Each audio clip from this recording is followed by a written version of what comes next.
Episode of squid game. आज हम इसके सीजन 3 एपिसोड 4 के बारे में बात करने वाले हैं एंड आई होप कि इसका फर्स्ट सेकंड थर्ड एपिसोड आप लोगों ने देख लिया होगा। And literally I am telling you guys, अभी तक के गेम्स में चाहे वो सीजन 1 हो चाहे सीजन 2 हो, अभी तक का सबसे बढ़िया गेम मुझे ये लगा जिसके अंदर लिटरली गूज़बम्स आ गए थे। यहाँ तक कि एक बार के लिए तो फट भी गई थी कि यार ये सचमुच कर पाएंगे कि या नहीं कर पाएंगे। और वही पुराने टास्क से ये वाला एपिसोड शुरू होता है जिसकी शुरुआत में हम देख पाते हैं कि सियोंग के सामने जो बंदा खड़ा था वो लालच के अंदर आकर बाकी सबको यानी कि सामने आने वाले पार्टिसिपेंट्स को पटक करके जान से मार डालना चाहता था ताकि जीतने वाली राशि इन्हीं दोनों में 50-50 बांट दी जाए और आगे कोई टास्क भी ना खेलना पड़े। मगर सियोंग उसे समझाता है कि मेजॉरिटी ऑफ पीपल का गेम को खेलने से मना करना जरूरी है, यानी कि अगर हम सिर्फ 2 ही बचे तो फिर तो ये टाई हो जाएगा, क्योंकि अगर तुमने किसी को आगे आने नहीं दिया तो मैं खेल खेलने के लिए को दबाऊंगा, तो गेम को बंद करने के लिए और भी तो लोगों को होना जरूरी है। ये बात सामने वाला समझता है और फिर उनको एक एक करके आने देना शुरू कर देता है। इन बिटवीन यहाँ पर जो रस्सी घूम रही थी उसके डर से कुछ लोग तो पीछे ही चले जाते हैं, कुछ लोग आगे आने की कोशिश भी करते हैं मगर उनका पैर अटक जाता है और यहाँ पर कैसे तैसे फाइनली बहुत सारे लोग मिन्नतें कर कुरा करके ठीक से बैलेंस करते कराते आगे पहुंच जाते हैं। लेकिन यहाँ पर सियोंग को तो सिर्फ और सिर्फ चुंगली की ही जरूरत थी। वो सिर्फ उसी का इंतजार कर रहा था, सोच रहा था कि कैसे इन 20 मिनटों के अंदर फटाफट से बाकी के लोग यहाँ तक पहुंचे और मैं वापस जाकर के चुंगली को यहाँ पर ले आऊं, क्योंकि उससे उसका बच्चा जो सौंपना है। इन बिटवीन यहाँ पर चुंगली के पास में म्यूंगी आता है और बोलता है कि हम ये गेम जीत सकते हैं, मैं तुम्हें गोद में उठा लूंगा और फिर कूद कर आगे निकल जाऊंगा और हम उस पार निकल जाएंगे और फिर इस खेल को खेलने से मना कर देंगे। मेजोरिटी पीपल अगर मना कर देगी तो हम यहाँ से निकल पाएंगे काफी सारे पैसों के साथ में और उन पैसों से एक नई जिंदगी शुरू करेंगे। मगर चुंगली को म्यूंगी पर बिल्कुल भरोसा नहीं था, क्योंकि चुंगी मुंगी पहले भी एक बार रिश्ता गवा चुके थे।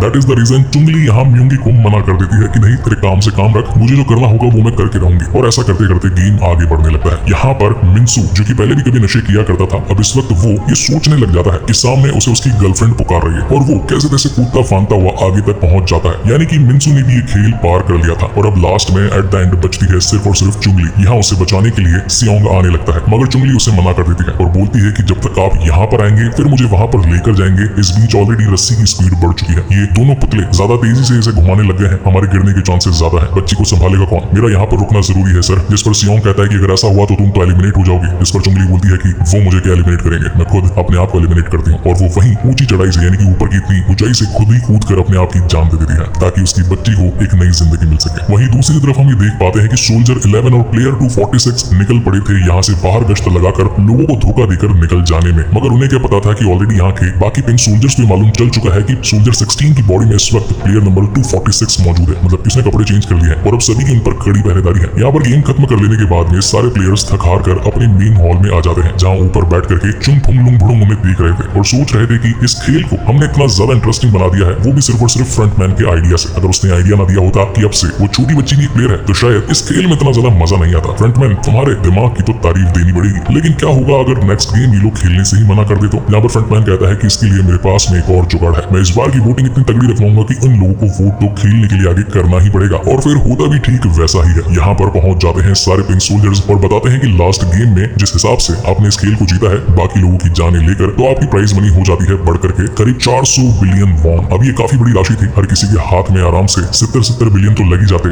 मगर बुढ़े के माथे करीब 100 करोड़ का कर्ज था, मतलब कि ऑलमोस्ट 100 बिलियन का कर्ज था और वो इस खेल को आगे और खेलना चाहता था। इसलिए वो वोटिंग के दौरान ये पूछने के लिए आया था कि नेक्स्ट गेम क्या होगा, कब होगा और हम उसे कब खेल सकते हैं। लेकिन यहाँ पर पिंक सोल्जर तो बहुत ही बड़ा राज रिवील कर देते हैं और बताते हैं कि अब आप यहाँ पर 6 नहीं बल्कि 7 प्लेयर्स मौजूद हैं। इस खेल में आपके साथ में प्लेयर नंबर 222 भी मौजूद है। बुढ़ा सठिया जाता है और जोर जोर से चिल्लाने लगता है कि प्लेयर 222 तो तुम्हारे और मेरे आंखों के सामने ही तो उस पूछे गेम से कूदी थी, वही तो उसकी डेथ हो गई थी, तो फिर तुम बार बार उसका नंबर क्यों बोल रहे हो। जहाँ पर सोल्जर्स बताते हैं कि इस खेल में प्लेयर नंबर 222 की जगह उनकी बेटी ने ले लिया। बुढ़ा कहता है कि ऐसे तो फिर अगर मैं मर जाऊं तो क्या मेरी जमा की हुई राशि क्या तुम मेरे बच्चों को दोगे, जरा इसका तो जवाब दो। जहाँ पर उनका कहना था कि वो बच्चे इस खेल में नहीं है, इसलिए इस खेल का पार्ट भी नहीं है। इस बात को सुनकर के सभी को गुस्सा आ जाता है। बाकी सभी 5-6 प्लेयर्स मिलकर के आकर उस बच्ची को खत्म कर देना चाहते थे ताकि उस बच्ची का पार्ट यानी कि जो मनी डिवाइड हुआ है कम से कम वो तो उन प्लेयर्स को मिल सके। लेकिन यहाँ सोल्जर ऐसा करने से मना कर देते हैं और बोलते हैं कि यहाँ के प्लेयर्स की सुरक्षा हमारी जिम्मेदारी है, अगर किसी ने भी उस बच्ची को अनजाने में या बिना खेल की स्ट्रेटेजी के मारने की कोशिश करी तो वो हमारा शिकार बन जाएंगे, इसीलिए इन 5 लोगों को रुकना पड़ जाता है। वहीं पर सीन शिफ्ट होता है पुलिस स्टेशन में, जहाँ पर चोई पुलिस वाले को जोर जोर से चिल्ला करके बता रहा था कि तुम मेरी बात को समझ नहीं रहे हो। एक बहुत बड़े आइलैंड पर बहुत बड़े रिच लोग एक बहुत बड़ा खेल खेल रहे हैं जिसके अंदर आम गरीब लोगों को बुलाया जाता है, उनसे जानलेवा खेल खिलवाए जाते हैं और फिर जीतने वाले एक शख्स को बहुत बड़ी राशि मिलती है। पुलिस वाला कहता है कि अच्छा, इसका मतलब तो फिर उनको रेड लाइट ग्रीन लाइट खिलवाते होंगे, स्पीड गेम खिलवाते होंगे, कैरम खिलवाते होंगे। तो चोई बोलता है कि हाँ बिल्कुल सही बोला आपने। तो पुलिस वाला उसे जोर से थप्पड़ मारता है, कहता है कि तेरे जैसे नशेड़ी यहाँ पर 100 आते हैं और 100 की 100 सिर्फ ऐसी ही कहानी सुनाते हैं, तू नशे में है और मैं तेरे ऊपर केस करने वाला हूँ। चोई जोर जोर से चिल्लाकर उन्हें समझाने की कोशिश करता है कि मैं झूठ नहीं बोल रहा, मैं सच बोल रहा हूँ। अच्छा ठीक है, चलो आप मुझे गुनहगार मानते हो तो मैं अपने आप को भी मान लेता हूँ, जेल में जाने को तैयार हूँ, मगर एटलीस्ट एक नागरिक होने के नाते मुझे मेरे वकील को कॉल तो करने दो। और वो उससे फोन लेकर के सीधा जुनहो को बताना चाहता था कि शिप का कैप्टन भी स्क्विड गेम के लोगों से मिला हुआ है। जबकि यहाँ जुनहो इस वक्त अपनी टीम के साथ बैठ करके बाकी बचे आइलैंड्स पर तफरी मारने का प्लान बना रहा था। तो वो पूछता भी है कि कैप्टन क्या आप मुझे बताएंगे कि आगे कहाँ जाना चाहिए। तो कैप्टन एक एरिया पर क्रॉस लगा देता है और बताता है कि ये चाइनीज बॉर्डर है, यहाँ पर सिर्फ मछुआरे आते हैं और इलीगली मछलियां पकड़ते हैं, तो कोस्ट गार्ड यहाँ पर गश्त लगाते रहते हैं। तो कुछ भी बड़े लोग इतना बड़ा खेल ऐसे पुलिस वालों के इलाके में तो खेलेंगे नहीं, इसलिए इस प्लेस को क्रॉस कर देना ही बेहतर रहेगा। हम सेंटर में ढूंढते हैं जहाँ पर पुलिस वाले नहीं आते। मगर इस बात पर कहीं ना कहीं जुनहो को शक हो गया था। मीनवाइल यहाँ पर कैप्टन को फोन आ जाता है पुलिस वाले का और पुलिस वाला उसे बताता है कि सर आपके घर में चोरी हुई है, किसी चोरी नाम के शख्स ने आपके घर पर चोरी करी है, क्या आप उसे जानते हैं। जहाँ पर कैप्टन मना कर देता है और बोलता है कि मैं ऐसे किसी शख्स को नहीं जानता, आप तो उसे कूट पीट दीजिए, जान से मार दीजिए, मेरे घर पर चोरी करने की सजा तो उसे मिलनी ही चाहिए। मगर कहीं ना कहीं उसकी ये बातें दूर खड़े जुनहो ने सुन ली। अब जहाँ इसी बीच जुनहो को चोरी का कॉल आता है, वो बताता है कि कैप्टन ये असली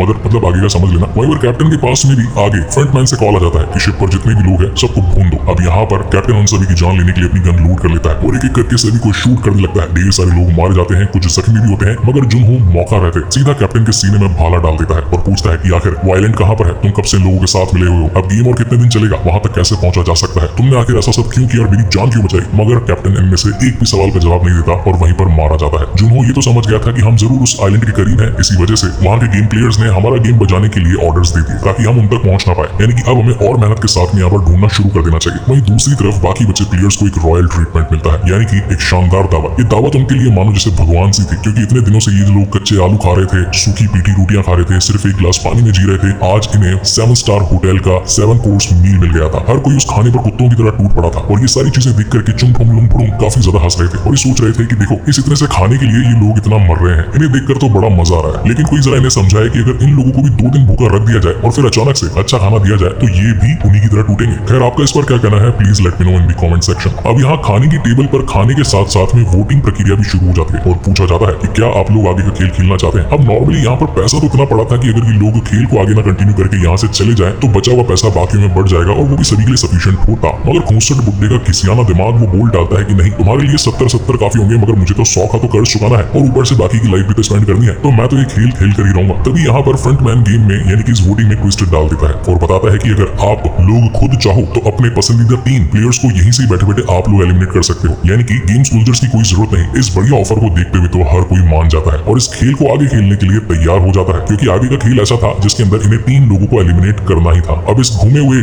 शातिर दिमाग की शातिर चाल को ये लोग समझ नहीं पाते और हर कोई इस खेल को खेलने के लिए तैयार हो जाता है एक्सेप्ट सियोंग, यानी कि नंबर 456, जो कि हमेशा से ही इस गेम के खिलाफ था। अब ये कहानी 3-4 अलग-अलग सीन्स में पैरेलल चलती जाती है। एक वो सीन होता है जहां पर सियोंग उस खेल में ना आगे बढ़ने के बारे में सोच रहा था, वहीं द अल्ट्रा रिच वीआईपी अपने नेक्स्ट टास्क को जानने के लिए काफी ज्यादा उत्सुक हो रहे थे। तो वहीं जुनहो जो कि अपने घायल पड़े ड्रोन ऑपरेटर या फिर कहीं सोल्जर के साथ में उस छिपे आइलैंड को ढूंढना चाहता था, तो वहीं नंबर 11 और प्लेयर नंबर 246 भाग जाना चाहते थे ताकि इस खेल में कभी ना वापस लौट करके आ पाए। और यहीं पर इनकी चुतियाबी की घड़ी ना खत्म होते हुए बहुत ही बेकार इनका एक स्क्रिप्टिंग पॉइंट मुझे पकड़ में आ गया। फ्रंटमैन इन्हें कॉल करके बताता है कि ये तो छोटी सी बोट है, आगे दूर कितना जाओगे, वापस आ जाओ। अब अगर उसे पता है कि बोट भी छोटी दे रहा हूँ मैं, जा भी पाएंगे नहीं, तो फिर चाबी देने का क्या रीजन बन रहा था।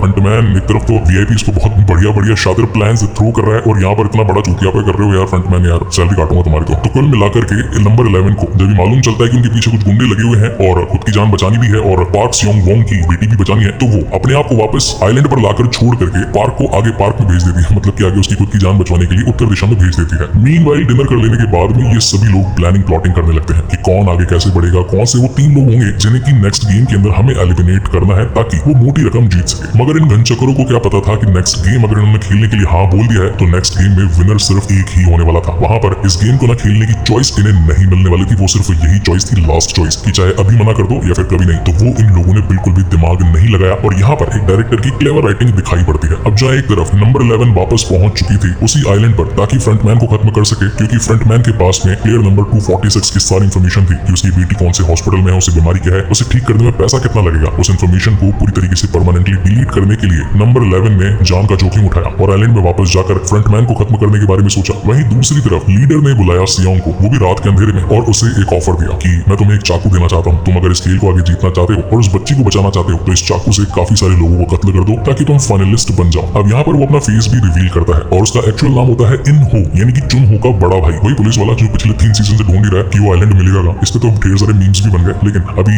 सीरियस कंडीशन है तो वो कॉमेडी वाली सिचुएशन पर बाद में बातचीत करेंगे। तो बेसिकली इनहो वो 2018 टीम का वो पहला शख्स था जिसने इस खेल को जीता था। और जो बुढ़े अंकल जो कि हमें सीजन 1 में दिखाई गए थे, उन्होंने इन्हो को खेल जीतने में काफी मदद करी थी। तो अब यहाँ पर इन्हो को सियोंग के अंदर वो जीतने वाला कंटेस्टेंट दिखाई पड़ रहा था, इसलिए वो उसकी मदद कर देता है। अब यहाँ पर सियोंग के हाथ में मौका था कि वो इसी चाकू से सीधा लीडर को ही खत्म कर दे, जबकि लीडर का ये बताना था कि अगर तुम मुझे खत्म कर दोगे तो मेरी जगह दूसरा फ्रंटमैन ले लेगा, लेकिन फिर तुम्हारे पास ये हथियार नहीं रहेगा और नेक्स्ट डे जब कल वो लोग तुम्हें एलिमिनेट करने के लिए निकालेंगे तो तुम अपना बचाव भी नहीं कर पाओगे। तो सोच लो अब क्या करोगे, क्या ये हथियार गंवाना चाहते हो या फिर इस खेल में बचे रहकर के उस छोटी बच्ची की जान बचाना चाहते हो। और अब जैसा कि सियोंग ने उन आंटी जी से वादा किया था, चुंगली से वादा किया था कि वो उस बच्ची की रक्षा करेगा, इसलिए वो यहाँ पर लीडर को जान से नहीं मारता और इस खेल के अगले टास्क को खेलने के लिए तैयार हो जाता है। और इसी तरह सस्पेंस के साथ ये बेहतरीन एपिसोड यहीं पर खत्म होता है। सो गाइस, आपको ये एपिसोड कैसा लगा please let me know in the comment section. ऐसी वीडियोस बनाने में हमें सचमुच बहुत मेहनत लगती है। Scripting, voice over, editing, including transition and effects, इन सभी को मैनेज करने में काफी दिनों की मेहनत और काफी पेशेंस भी लगता है। तो अगर आपको हमारी मेहनत पसंद आई तो जाते जाते वीडियो को लाइक और चैनल को सब्सक्राइब जरूर कर दीजिएगा, ताकि हमें अगले और 2 एपिसोड्स लाने की बहुत ज्यादा मोटिवेशन मिल सके, क्योंकि वो बस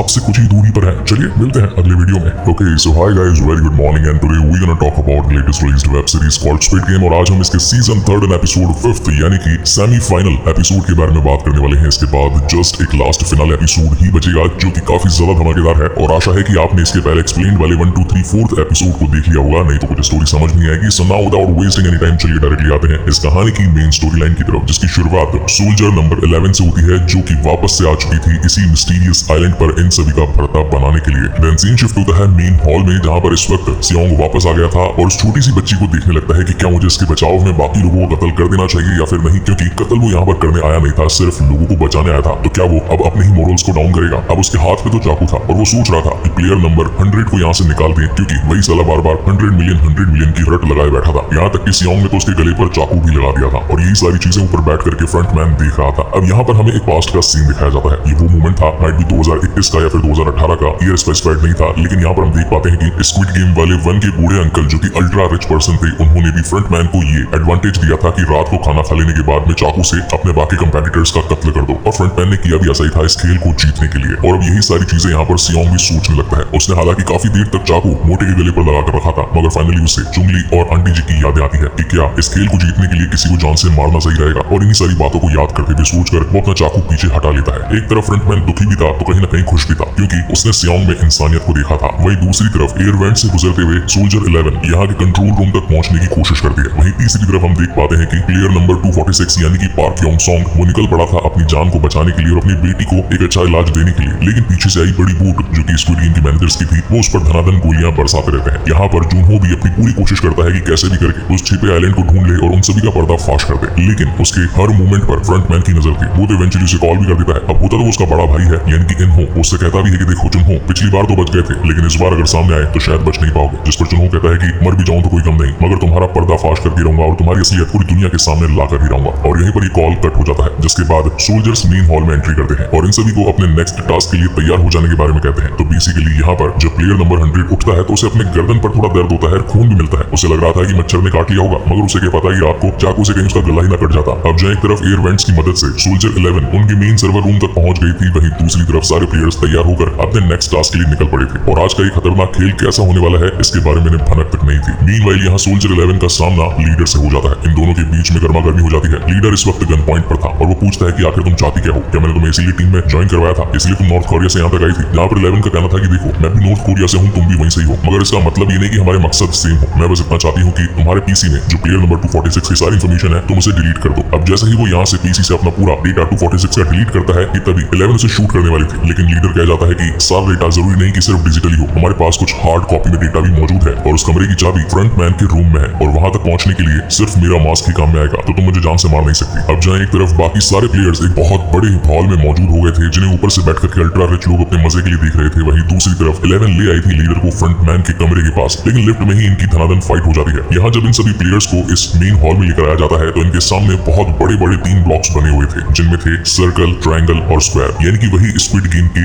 मेन शेप्स। जिसके बाद इन्हें एक स्क्वायर बिल्डिंग में ले जाकर लिफ्ट के थ्रू बहुत ऊपर तक पहुंचाया जाता है। हर कोई काफी ज्यादा डरा हुआ था कि आखिर ऊपर जाने के बाद होगा क्या। वहीं दूसरी तरफ फाइट के अंदर लीडर को 11 को चकमा देने का मौका मिल जाता है। वो उसके सर पर ग्लास मार देता है और उसे बेहोश कर देता है और फिर खुद ही वहाँ की महंगी शराब पीने लगता है और 11 को बोलता है कि तुमने क्या सोचा था कि मैं तुम्हें आसानी से यहाँ से निकल जाने दूंगा, पूरी की पूरी डेटा को बर्बाद कर देने दूंगा? ये तुम्हारी गलतफहमी थी। इसी बीच वहाँ पर फ्रंटमैन का कॉल आता है लीडर को और वो कहता है कि गेम स्टार्ट होने वाला है, आपकी यहाँ पर जरूरत है। तो लीडर कहता है कि नहीं, अभी तुम स्टार्ट करो, कुछ बचा हुआ काम है उसे पूरा करके आता हूँ। और अब वो 11 को शूट करने ही वाला था लेकिन तभी 11 पहुंच जाती है लिफ्ट तक जिसके अंदर एक बंदूक पड़ी थी। वहीं दूसरी तरफ हम सारे के सारे प्लेयर्स को देख पाते हैं जिनके मन में डर का माहौल था। कुछ समझ नहीं आ रहा था कि इतनी बड़ी ऊंचाई पर आकर यहाँ पर होगा क्या, क्योंकि यहाँ पर ना तो कुछ सपोर्ट के लिए था, ना ही रेलिंग थी और ना ही नीचे पहुंचने के लिए सीढ़ियां। और तब जाकर इन सभी को गेम के रूल्स समझाए जाते हैं। तो बेसिकली लास्ट टाइम हुई वोटिंग में ये पूछा गया था कि आप लोग नेक्स्ट गेम में जिन 3 लोगों को चाहो खुद से सोच समझकर एलिमिनेट कर सकते हो। तो यहाँ पर इनका टास्क ये था कि मौजूदा लोगों को इस बिल्डिंग से गिराना है। जब तक 1 या 2 पर्सन को एक बिल्डिंग से गिराओगे नहीं तब तक नेक्स्ट बिल्डिंग तक पहुंच नहीं पाओगे। और जो लास्ट वाली बिल्डिंग पर पहुंचेंगे फिर वो करेंगे एंड में एक दूसरे से फाइट, और फिर जो लास्ट पर्सन जीतेगा वही होगा स्क्विड गेम का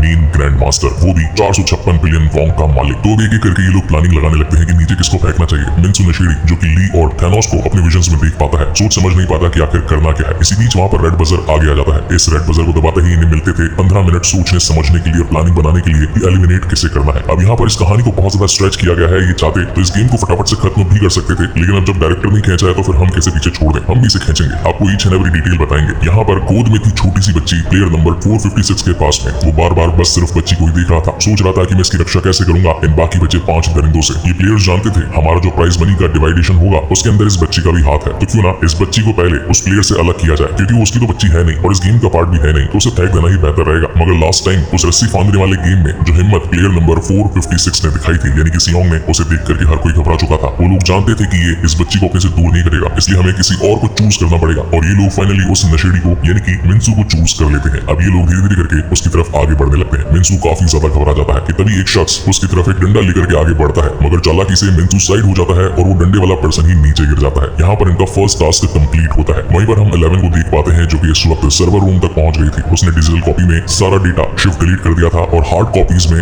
आग लगाने के बारे में सोच लिया था। यहाँ पर हम सभी प्लेयर्स को देख पाते हैं जिन्हें अब स्क्वायर से सीधा ट्रायंगल तक पहुंचने के लिए एक ब्रिज मिल गया था। इस ब्रिज को ऊपर से ये सारे अल्ट्रा रिच पर्सन यानी कि चुंगफुंग लुंगडुंग देख रहे थे और सोच रहे थे कि आखिर नेक्स्ट वाले टावर में ये लोग किसे एलिमिनेट करेंगे। और अब अगेन इनके बीच में लंबा अच्छा खासा डिस्कशन होने लगता है। ये लोग सोचते हैं कि क्यों ना म्यूंगी को ही फेंक दिया जाए, लेकिन म्यूंगी यहाँ पर अपना दिमाग चलाता है और कहता है कि अगर हम होशियारी से इस गेम को खेले तो कैसा रहेगा। तो वो लोग अपने अपने शर्ट की कुछ स्लीव्स को फाड़ लेते हैं, उनकी लीडिया बना लेते हैं और ये डिसाइड करते हैं कि अब इन 5 में से जिसके हाथ में छोटी लीडी आएगी उसे पटक दिया जाएगा और बड़ी लीडी वालों को छोड़ दिया जाएगा, क्योंकि अगर इन 15 मिनटों के अंदर किसी को नीचे फेंका नहीं तो हम सारे के सारे एलिमिनेट हो जाएंगे। अब जहाँ एक तरफ इनके बीच में धक्का मुक्की चल रही थी कि एलिमिनेट करना किसे चाहिए, वहीं दूसरी तरफ नंबर 11 को 246 का पूरा डेटा मिल गया था कि कैसे वो एक आम सा स्केच आर्टिस्ट जिसकी बच्ची को फेलियोजोमा नाम की बीमारी थी, अब उसे ठीक करने के लिए जो ढेर सारा पैसा उसे चाहिए था, वो पैसे की भूख सिर्फ ये खेल मिटा सकता था। वहीं प्लेयर 246 के पीछे गुंडे लगे थे, वो उसे धनाधन शूट करते जा रहे थे और उसे काफी सारी गोलियां भी लग गई थी। मगर तभी भगवान के रूप में वहां पर जुनहो पहुंच जाता है उसकी मदद करने के लिए। यहाँ दूसरी तरफ गेम स्टार्ट हो गया था। सभी लोग अपने कपड़े खोल करके उनकी एक रस्सी बना लेते हैं और अब एक दूसरे को पकड़ लेते हैं और उन्होंने फाइनली डिसाइड कर लिया था कि वो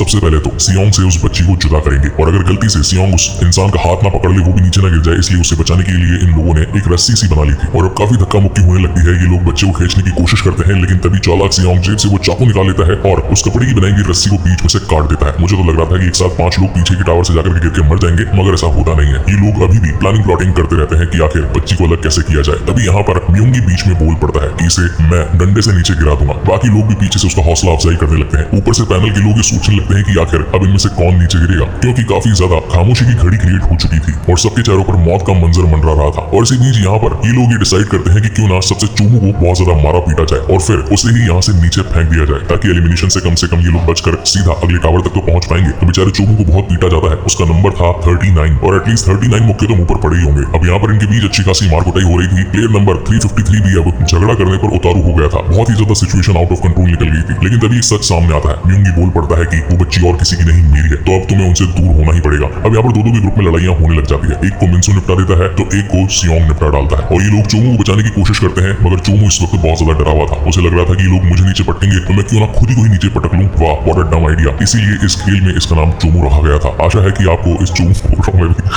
सो बेसिकली गाइस ये लोग उसको बचाने के बारे में सोच रहे थे और इसने खुद ही अपनी जान कुर्बान कर दी। और इसी तगड़े सस्पेंस के साथ ये वाला एपिसोड यहीं पर खत्म होता है। क्या म्यूंगी अपनी बेटी को बचाएगा या फिर सियोंग उस बेटी को लेकर के टावर 1 यानी कि इस सर्कल तक पहुंच जाएगा? इसके लिए आपको नेक्स्ट एपिसोड का वेट करना पड़ेगा। वैसे ज्यादा वेट भी नहीं करना पड़ेगा क्योंकि वो एपिसोड भी हम जल्द ही लाने वाले हैं। ये वीडियो आपको कैसा लगा please let me know in the comment section. ऐसे वीडियोस बनाने में हमें सचमुच बहुत मेहनत लगती है, तो जाते जाते इस मेहनत को लाइक सब्सक्राइब जरूर करते जाइएगा, क्योंकि अगला एपिसोड बस आने ही वाला है। सो तब तक के लिए keep watching and stay safe and thank you so much guys for watching this video. मिलते हैं अगले वीडियो में। So hello everyone, Hitesh here and today we gonna talk about the latest released web series called squid game. और आज हम इसके season 3 and finale episode called 6th episode के बारे में बात करने वाले हैं। एंड आई होप कि आपने पुराने एपिसोड्स देख लिए होंगे, और अगर नहीं भी देखे होंगे तो एज यूजुअल हमेशा की ही तरह उन वीडियोस का लिंक आपको इस वीडियो की डिस्क्रिप्शन बॉक्स में मिल जाएगा, जाकर चेकआउट करना मत भूलिएगा। Now coming back to the main story again, तो यहाँ पर सोल्जर्स की शिप पर हमला करके चुन्हो ने प्लेयर नंबर 246 को बचा लिया था। वो तो इवेंचुअली उसे भी शूट करने वाले थे, लेकिन तभी पॉट पार्क बोल पड़ता है कि मैं उन सोल्जर्स में से नहीं हूँ, मैं तो बस उनके कपड़े पहनकर यहाँ से भागने वाला था। तो यहाँ पर चुन्हो पूछता है कि क्या तुम्हें उस आइलैंड तक पहुंचने की लोकेशन पता है, जहाँ पर वो बोलता है कि यहाँ से सीधा दक्षिण में चले जाओ और तुम्हें वो सामने ही आइलैंड दिख जाएगा। मीनवाइल सीन गेम पर शिफ्ट होता है, जहाँ पर ऊपर बैठे अल्ट्रा रिच लोग अब इन दोनों की कॉन्वर्सेशन को सुन रहे थे। यहाँ पर सिर्फ दो ही तो प्लेयर बचे थे, प्लेयर नंबर 333 और 456, यानी कि म्यूंगी और सियोंग। इस वक्त काफी खामोशी का माहौल था, इन्होंने अभी तक बजर दबाया नहीं था जिससे कि गेम शुरू हो जाए। ऊपर बैठे हर कोई भी काफी ज्यादा सन्नाटे में थे। वहीं नीचे कंट्रोल रूम के अंदर सोल्जर 11 ने इन सभी डॉक्यूमेंट्स में आग लगा दी थी, ताकि ना तो किसी एक प्लेयर बल्कि पिछले सालों के सभी प्लेयर्स का डेटा यहाँ से यानी कि इस गेम से हमेशा के लिए डिलीट हो जाए और फिर ये खेल दोबारा कभी ना खेला जाए। अब जहाँ तक मुझे लग रहा था कि इस खेल के अंदर ये दोनों लोग आकर के वोटिंग के लिए डिमांड करेंगे और ये बोलेंगे कि हमें अब ये खेल आगे खेलना नहीं है। तो बेसिकली जो छोटी बच्ची है यानी कि प्लेयर 222 वो तो अपना वोट दे नहीं सकती, इसलिए उसका वोट माना नहीं जाएगा। और अगर ये दोनों मना करेंगे कि हमें खेल नहीं खेलना, तो मेजोरिटी ऑफ पीपल के मना कर देने से ये गेम वही रुक जाता है और जितना भी मनी है वो बचे हुए प्लेयर्स में डिवाइड हो जाता है। लेकिन यहाँ कमीना म्यूंगी एक बहुत ही गंदी चाल चलता है। वो कहता है कि तू यहीं पर रुक, आगे टावर नंबर सर्कल यानी नंबर 1 टावर पर सिर्फ हम दोनों ही जाएंगे और फिर मैं इस बच्ची को नीचे फेंक दूंगा और बचा हुआ पूरा का पूरा 456 बिलियन वॉन